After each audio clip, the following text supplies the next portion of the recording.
कहते हर पैड़ी, हर की पैड़ी कहें, भगवान के प्रति कोई दया नहीं और आपस में कत्लेआम कर रहे हैं और काटे शीश नहीं दिल करुणा। ये जग में साधु कवावा महात्मा। और कहते इनके तो दर्शन भी कोई करने जाए ना उसने भी नरक पठावे। हमने आसपास देखा गाँव में, हमारे गांव में नाथों का डेरा था एक, अब भी है। तो जो भी उनके संपर्क मानता उन्हें पहले सुल्फा पहन सिखाते, उसको एक चलम सी रखा दे मिट्टी की इतनी सुल्फा भर कर टन कर देते, फिर वो चोरी करता क्योंकि आदि बन जाता, घर के यहाँ तो लुकमा लाता, दाने लाता, उन्हें सुल्फा पीना डेली। तो नो बिगाड़ दिए, कहते इनके दर्शन जाओ उन भी नरक भेज दें, ये काहे कि भक्ति कराओगे करेंगे। अब धर्मदास इन बातों न सुन के बहुत प्रभावित हुआ। पुण्यात्माओं, बहुत कुछ परमात्मा ने उसको समझाया, उस प्यारी आत्मा ने बड़ा ध्यान से सुना, लेकिन ये मन, ये पुराना रंग जल्दी सी हटता नहीं। काफ़ी देर सुनते सुनाते फिर कोई ऐसी बात कह दी धर्मदास जी ने कि महात्मा जी आप तो बहुत कड़वी कड़वी बातें कह रहे हो, क्या इनकी पूजा करने वाले निकम्मे होते हैं? परमात्मा ने कहा मैं नहीं कह रहा, आपकी गीता बोल रही है। कहने का भाव ये है कि धर्मदास जी ने फिर से परमात्मा की बातों में अरुचि व्यक्त कर दी। अरुचि व्यक्त की तो परमात्मा कबीर परमेश्वर जी फिर अंतर ध्यान हो गए। अंतर ध्यान हुए तो वो फिर रोने लग गया, फिर रोने लग गया, हे भगवान मेरे पे गलती बन गई। इतना अच्छा ज्ञान दिया और सारे सत प्रमाण दिए, अब क्योंकि हम श्रद्धालु इतने हैं, हम इन भगवानों की जो पूजा करते थे इनके विषय में कुछ सुनना भी पसंद नहीं करते कुछ दिन तो। लेकिन पुण्यात्माओं, अगर कोई दंत कथा सुनाता हो, अपनी महिमा व्यर्थ बनाता हो तो वो नहीं सुननी चाहिए। सदग्रंथों में लिखे प्रमाणों को नहीं मानता है तो वो आदमी ठीक नहीं। उसके विषय में परमेश्वर कहते हैं जानबूझ साची तजय करे झूठते ने, और ताकि संगत है प्रभु सपने में बना दे। ये से उसकर परमात्मा अंतर ध्यान हो गए। अब धर्मदास के सामने अंधेरा छा गया और पुण्यात्माओं, जिस परमात्मा को सर्व सुखदायी बताया जाता है वो परमात्मा जहाँ प्रकट हो जाता है 100 किलोमीटर में को तो कम से कम शांति हो जाती है। और वो तो बैठे उसके कति साथ में, जैसे किसी का कोई हाथ पर गर्म पानी या चाय गिर गई हो, उसमें कितनी पीड़ा होती है, और उसके ऊपर बर्फ का टुकड़ा रख दिया जाए, कैसा महसूस करता है? जैसे उस पर कुछ भी नहीं है, शांत हो जाता है। ऐसी दशा है भगवान जब उसके पास थे तो वो उनके उसको इतनी शांति थी। परमात्मा के दूर होते ही उसके अंदर वही फिर पीड़ाएं, जैसे रह पुत्र के इधर उधर की बातें, वो नूर फलाना नूर नू कर दूँ वैसे कर दूँ। ये आग है, सबके अंदर जल रहा है प्राणी अपनी अपनी आग में। तो वो महसूस, उसको जो आनंद हो रहा था वो खत्म हो गया, और जो ज्ञान उसे मिला वो प्रमाणित। और फिर भी अपनी किस्मत को रो रहा कि मैं कैसा दुष्ट हूँ, मैंने भगवान खो दिया। अब फिर रोने लग गया, अब त्याग दिया, वापस चल पड़ा अपने घर की तरफ। और क्या कहता है परमात्मा की वाणी में लिखा है, तावा रोवत धर्म नीनागर, कहाँ गए मेरे सुख के सागर। अधिक वियोग हुआ हमसे ती, जैसे निर्धन की लुट गई खेती। कल्प करे और मन में रोवे, दसों दिशा को वो मग जोवे। अब रो रहा है, अन्यों कहे भगवान बेग में लो करूँ अपघाता, अब ना जीऊँ सुनो विधाता। अब धर्मदास जी नो देखे कि भगवान कहीं मेरे पीछे तो नहीं है, ऊपर तो आकाश में तो कहीं दिखाई नहीं दे रहे हैं। कहते हैं कल्प करे और मन में रोवे, दसों दिशा को वो मग जोवे। चारों तरफ देख रहा हूँ, दसों दिशा को, ऊपर को नीचे को। और कहता बेग में लो कर हूँ अपघाता, मैं ना जीवूं सुनो विधाता। हे परमात्मा जल्दी दर्शन दे दो, अब मैं जीऊंगा नहीं मैं आत्महत्या करूंगा। रोता हुआ घर पे आ गया। उसकी पत्नी ने सोचा भगत क्यों रो रहा है, क्या बात होगी इसको। अब बोल नहीं पा रहा, इतना बुरी तरह रो रहा। कहाँ से, मथुरा से रोने लगा था, बांधवगढ़ पहुंच गया एमपी में, 800 किलोमीटर। 2 दिन 3 दिन जाने जाने में लगे होंगे उसको। पैदल चलते थे पहले, कोई सवारी नहीं होती थी ऐसी, और श्रद्धालु थे, पैदल चलते थे।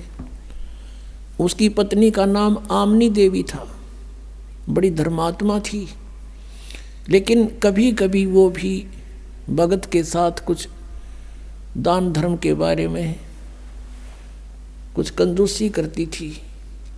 तो उसने सोचा कि भगत क्यों रो रहा है और वापस कैसे आ गया। इसका तो 1 महीने का टूर प्रोग्राम था, आ गए 7वें दिन। उसने सोचा बात क्या है, और उसके मुंह की तरफ देख रही है, और वो रो ऐसे बुरी तरह रहा जैसे किसी बालक के माँ बाप दोनों मर जा, वो बालक रोया करे। इतना बुरी तरह जमीन पर ऐसे मुंह के बल पड़ गिर के और बुरी तरह रो रहा है। उसने सोचा इसके क्या हो गया, इतना जल्दी कैसे आ गया। आमनी ने सोचा कि हो सकता है इसके किसी ने ठग ने पैसे लूट लिए हों, और मैं कंजूस हूँ, कई बार इसको कह देती थी जब वो धर्म भंडारे करता था, खुले हाथ में टोक दिया करती कि बच्चे के खाएंगे, घना दान ना करा करें। तो उसने सोचा कि अब ये न्यू ना रो रहा हो कि मैं इसका पैसा किसी ने ठग लिया, चुरा लिया, जो यात्रा के लिए ले गया था। और अब ये सोच रहा होगा कि मैं दोबारा जान की सोचूंगा, पैसे की कहूँगा तो यह मुँह चढ़ावेगी। तो उसने सोचा कि जिस कारण से रो रहा हो। अब वो धीरे धीरे कहती है सेठ जी क्यों रो रहे हो, किसी ने पैसे निकाल लिए होंगे ना, तुम्हारे तो भगवान ने बहुत दे रखा है, और कितने पैसे ले जाओ आप, और ले जाओ, आप पूरा करके आओ अपना कार्य।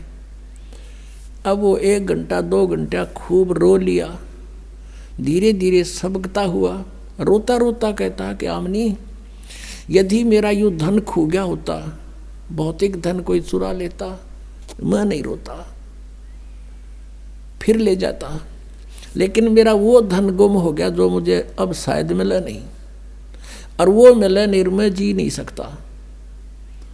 आमनी ने पूछा कि ऐसा कौन सा धन था तेरा। अब ये बात सुनकर बैकग्राउंड की तरफ देखकर वो फिर बुरी तरह रोने लग गया। रोते रोते काफ़ी देर के बाद जब उस थोड़ा सा स्वाभाविक सा हुआ, शांत हुआ, सारी कथा बताने लगा। जो परमात्मा ने ज्ञान सुनाया था सारी ज्ञान सुनाया, और सृष्टि रचना सुनाई थी परमात्मा कबीर जी ने। अब इतना समय नहीं रहा आज के सत्संग में, नहीं वो भी सुनाता, कल सुनाएंगे। तो वो उसने सारी सुनाई, और सब अपने साथ घटना बताई कि ऐसे ऐसे मैंने रोटी बनाई, उसमें चींटियाँ जल गई थी, और वो चींटी सारी जीवित कर दी, मेरा पाप काट दिया। अब आमनी कहने लगी इतना बढ़िया ज्ञान, और खुद भगवान देने आ रहे थे, आप तो व्यापारी हो, आप तो बिजनेसमैन थे, यू सौदा चूक कैसे गए। अब धर्मदास कहता जिंदगी में पहली बार मैं आ रहा हूँ सौदे में, आज तक हार का मुंह नहीं देखा था, अब के मैं चूक गया अपना सौदा, और ये घाटा मुझे शायद इस जीवन में पूरा नहीं होगा, और मैं जी नहीं सकता। जो साधनाएं हम करते थे वो एक आने की नहीं, आगे का रास्ता कति नहीं, घोर अंधेरा हो गया मेरे सामने, जीऊं कैसे भगतमती। आमनी कहने लगी आपने तो गलती कर दी, ब्रह्मा विष्णु महेश गेला कुणसी अपनी रिश्तेदारी थी, और ये कुणसी अपना रोज मिला करते थे, हमने सुनी सुनाई बातों पर उन पर आश्रित थे, और इतना बढ़िया ज्ञान सारे प्रमाण आपको बताएंगे, आपने चरण पकड़ने चाहिए थे। कहने लगा इसी भूल को तो रो रहा हूं, जैब के भगवान आगे, अब क्या नहीं छोड़ूंगा चरण उनके। ऐसे बीत गया, 6 महीने बीत गए उनको। धर्मदास जी ना कुछ खावे, मुश्किल से 1 आध फुल्का रोज, मुश्किल से उसकी पत्नी कह सुन के खिलाओ उसको। और वो ना काम काज में रुचि, वो भक्ति करा करता, वक्ति वत करने की कोई ना थी। सुबह बैठ जा दरवाजे तो बाहर द्वार के ऊपर गेट पे है, अनु देखे दूर ताई, जैसे बिलड़ी ने श्री राम की प्रतीक्षा की थी। अब जैसे उसको कहीं दूर से कोई आता दिखाई देता, चल पड़ता उसकी तरफ कि शायद महात्मा आगे। और एक बार पुण्यात्मा जिसकी चाह आपको हो जाती है, आम व्यक्ति भी वैसा दिखने लग जाता है उसको, वहाँ तक जाता है कि ना ये तो कौन ही, वो नहीं है। फिर पता लगा किसी से कि एक महात्मा बैठा है जंगल में, गांव नगर के बहुत से लोग उसके पास जा रहे हैं दर्शनार्थ। भगत जी भी पहुंच गए, धर्मदास जी। अब देखा कि भाई हो सकता है महात्मा वही हो सकते हैं, लेकिन इनका ज्ञान से परीक्षण होगा। धर्मदास जी ने प्रश्न किया उस साधु से परीक्षा करने के लिए, जब महाराज जी होंगे तो वो बात मैं प्रश्न करूंगा, टू दी पॉइंट जवाब देंगे। उसने प्रश्न किया, महाराज जी मैं कुछ प्रश्न करना चाहता हूँ। धर्मदास ने कहा। वो साधु महात्मा बोला, करो बच्चा। कि ब्रह्मा विष्णु महेश के माता पिता कौन है? वो साधु कहता, अरे कैसी बात करता है, इनके कोई माता पिता नहीं, अदरो अमर सर्वेश्वर महेश्वर। और जान गए यो ठीक हो मन मन महीनों कहे तो रॉन्ग नंबर उठ का आ गया। ऐसे 6 महीने बीत गए। फिर परमात्मा ने उसकी पत्नी में प्रेरणा की। उसकी पत्नी ने कहा कि मार भगत, आपका तो वेट भी आधा रह गया, अरे ऐसे तो आप मर जाओगे। भगवान ने जब बिछड़े आपसे कुछ तो कहा होगा, भी कैसे मिले वो? उन्होंने कहा कि वो कहते हैं कि जहाँ धार्मिक भंडारे होते हैं, यज्ञ होते हैं, साधना करते हैं, जो भगत इकट्ठे होते हैं तो कोई भंडारा करता है तो मैं अवश्य जाता हूँ और उनको ज्ञान चर्चा करते हैं परमात्मा। जैसे आपने ऋग्वेद मंडल नंबर 9 और सूक्त नंबर 86 के मंत्र 26-27 में पढ़ा कि वो परमात्मा हमारे यज्ञों में, धार्मिक यज्ञों में बिजली अत्यधिक गतिशील पदार्थ के समान आकर प्राप्त होते हैं, गुप्त रूप में आकर बैठ जाते हैं वहाँ पर। और वही परमात्मा ने कहा कि वो ऐसे धर्म भंडारे होते हैं, धार्मिक यज्ञ होती हैं, वहाँ अवश्य जाता हूँ, क्योंकि वहाँ मेला भरता है, भक्तों को बैठा के समझाते हैं, चर्चा करते हैं गुप्त रूप में। तो आमनी ने कहा कि आप भंडारा कर दो। धर्मदास ने कहा 1 दिन में क्या हुए हैं, 1 दिन में तो पता भी ना चला किसी ने। आमनी बोली तू कर ले जितने दिन का करना हो, कि 3 दिन का करना पड़ेगा, अब 3 दिन का कर ले। उसने 3 दिन का भंडारा, धर्म भंडारा दिन निश्चित कर दिया। आसपास सब चिट्ठियाँ भिजवा दी कि दूर तक। अब पहले दिन सब भोजन करके साधु संत महात्मा चले गए, वो तो नहीं आए, देखता रहा। उसकी पत्नी ने पूछा कि महाराज जी आए क्या? महाराज जी कि नहीं, आज तो नहीं आए। अगले दिन फिर ऐसा ही हुआ। तीसरे दिन आफ्टरनून हो गया, भंडारा यानी भोजन चल रहा है, साधु संत खा कर जा रहे हैं। अब धर्मदास ने फाइनल फैसला कर लिया, क्योंकि वो तो आत्मा के पुकार सुनते हैं, कि यदि आज आप नहीं आए कल आपका दास नहीं रहेगा संसार में। अब जिया नहीं जा मेरे थे, आज तक की आस थी शायद आज आ जाएंगे। अंतर वो तो कहते हैं चिट्टी पायल बाजे पैर, साहिब सुनता है सब लहर। अंतर्यामी सारी जानते हैं, उन्होंने देख लिया कि आज भगत मरेगा, अब नहीं जीवेगा, क्योंकि फाइनल फैसला था उसका कि ये भंडारा पूरा हुआ और मैं आत्मघात करा। तो फिर कहते हैं बेग मिलो कर हूँ अपघाता, मैं ना जीऊँ सुनो विधाता। उसी समय जब रहे ना 10-20 भगत 50-60 भोजन खा रहे थे महात्मा, ये उसे महात्मा जिसे बताए थे आप ताई। तो उसी समय एक कदम का पेड़ था, लगभग 200 फुट की दूरी पर, जहाँ भंडारा चल रहा था। वहाँ आकर उसी जिंदे वाले महात्मा के रूप में वहाँ पर बैठ के आके धर्मदास की, वैसे वो देख तो रहा था ऐसे ऐसे पल पल में, जब नंग आ गई अक वो बैठे महाराज जी तय नंगे पैरा नो दौड़ के नो देखा जानते कति नो वो एक चरणा नो सीने लाग गए न चपट गए, जो कर बालक अपने माता पिता के चिपक जाता है। अरे नो देखे नो कहे भगवान इनका छोड़ के ना जाइयो, ये परमात्मा आपका जो कहोगे सारी सुनूंगा। तब परमेश्वर ने कहा धर्मदास इन पहले फारग कर नकलिया ने, फिर बतलावांगे आपस में। अकना जी इब के ना जाइए, अग नहीं बच्चा नहीं जाऊंगा, बस विश्वास कर मेरा। अब वो एक कदम एक बार दन्यू देखे, फिर उन तो डगाने थे वो फटाफट करके फारग, और परमात्मा को कहा आपके दास की कुटिया आ जाओ यहाँ पर थोड़ी देर, अंदर बतलावांगे। अंदर ले गया, भगवान को जैसा भी बैठने को साधन दिया, अपनी पत्नी से बुला के आजा भाग जा भाग गया, आमनी मेरा धन पा गया, मेरा धन पा गया। दोनों एक एक पैर पकड़ कर बैठ गए। तब आमनी ने कहा कि भगवान आपका बच्चा ये तो बहुत नर्म आत्मा का है, इसको तो मैं सांत्वना देती रही ना, पहले मर लेता। ये भगवान आप तो अंतर्यामी हो, इतना दुखी नहीं करना चाहिए था अपने बच्चे को।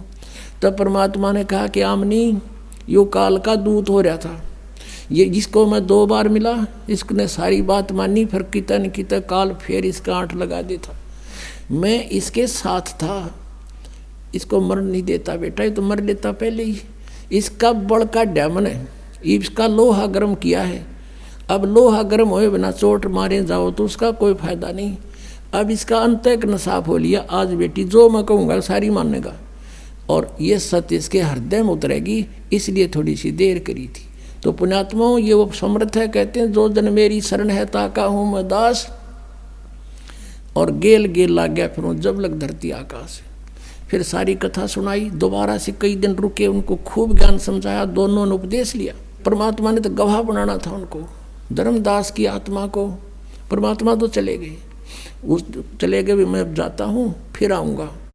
कुछ दिन के बाद एकदम धर्मदास जी को दर्शन दे रहे ओनली, और कहा धर्मदास चल तुझे मैं अपना सतलोक दिखाता हूँ। पहले धर्मदास ने प्रार्थना की थी पहले कई बार, ले चल आज तुझे अपना स्थान दिखाता हूँ। सतलोक लेके गए धर्मदास को, आत्म शरीर वहीं पड़ा है, अचेत पड़ा है।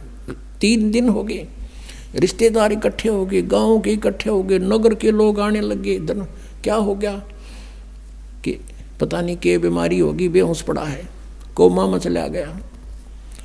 तीसरे दिन परमात्मा ने सब कुछ ऊपर दिखाया, सारा सतलोक दिखाया, वहाँ की सतीथि दिखाई, वहाँ की जो रहते हैं हंस लोग, वहाँ की दुनिया दिखाई सतलोक की, कि यहाँ कभी बुढ़ापा नहीं आता, यहाँ कोई दुख नहीं होता, यहाँ मृत्यु नहीं होती, तुम यहाँ रहते थे और अपनी गलती से तुम चले गए।